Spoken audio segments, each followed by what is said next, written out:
So magandang hapon mga kahami turista. So yung ano ko na to guys, vlog ko na to ay tungkol sa pagpapagawa ng sasakyan na kasi ako nagpagawa ko ng piyesa ng sasakyan ko na nagpaalog ako ng nagpatanggal ako ng bearing sa axle bearing, so nasira.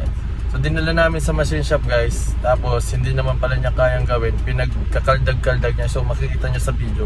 So sa mga katulad kong nagpapagawa ng sasakyan, lalo yung mga axle bearing, tsaka yung parang bakal doon na tawag dyan, tumaba siya yung axle, pinaka-axle talaga tumaba. Tapos yung bearing, yung locks, nasira niya, hindi naman pala niya kaya. Pero tatlong machine shop yung napuntahan namin. Yung una, siya yung kinaldag-kaldag niya, kaya nung kinagabihan na kinabit namin yung drum cover nung brake ko, na rin balingi, hindi maayos. So kaya ayun, pagbalik na lang ng van, saka ko papaayos ulit sa machine shop na maayos ko. So yung tatlong machine shop yung napuntahan kong dalawa, hindi talaga nila kaya, sinabi nila hindi kaya.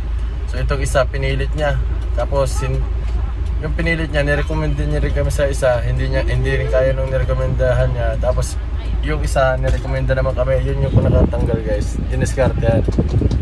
Hindi na nasira yung lock. So ito guys, payo ko sa mga hindi porke machine shop, tanungin nyo kaagad, kaya nyo po bang gawin o hindi. Kasi pag hindi kaya, masisira lang yung pyesa ng sasakyan nyo, ang mahal pa naman. Kaya yan yung payo ko sa inyo guys, hindi lahat ng machine shop kayang gawin yung pang machine shop na lalo yung pang heavy duty yung parts ng sasakyan nyo na titirahin ng machine shop. Pag hindi kayang tirahin, tanungin nyo kaagad, kaya nyo po ba o hindi. Pag hindi, alis kayo kasi masisira. Kaya medyo bad trip din ako guys, kasi yung tawag dyan, yung pyesa ng sasakyan ko, imbis na maayos, lalong na yung damage. Imbis na bearing lang yung papalitan, axle bearing lang. Hindi na pati yung lock, pati yung grinder pa yung axle, pinaka-axle na tubo.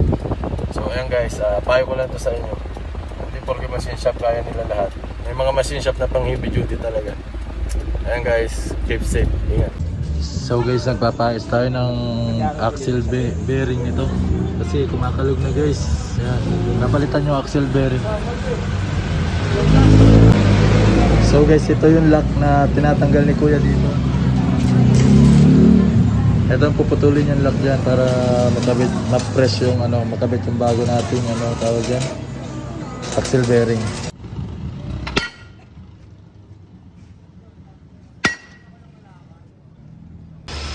So guys, dalawang machine shop yung napuntahan namin, hindi kayang i-push. So kaya dito kami sa malaking machine shop, malaki yung pressure niya guys. Natanggal na guys. Ang hirap pala nito tanggalin. So kaya kami napunta dito guys, kasi yung dalawang machine shop na pinuntahan namin, maliit yung pressure, maliit lang yung ito, napakalaki guys na. Ang hirap din pala lang ito, gawin yung axle nito, bearing magpalit. Kaya napunta kami dito guys. So what's up mga kami turista, kung naghahanap kayo ng home service and on-call mechanic guys, kontakin nyo lang to. Pag wala silang biyahe, pwede kayo niyang i-home service si Kuya Joseph. Ayan.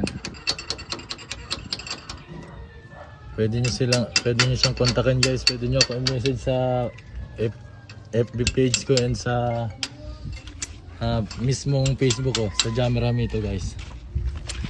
And yung vlog ko naman, Jammer Ramito Moto Vlogs guys. So yan, nagpalit kami ng axle bearing and oil seal. Ito yung mga lumang bearing guys. Ito yung pinapamachine shop namin kanina. So pinapalitan namin yan. So yan guys, kung naghahanap kayo ng on-call mechanic guys, home service, just message me and sasabihin ko sa kanya. So ayan guys, malapit nang magawa. Nililinis nila yung mga manti-mantika, yung oil, yung gear oil na tumagas. So ito na, nabalik na guys, and nasa loob na rin yung mga bagong bearing nito. So ito na guys,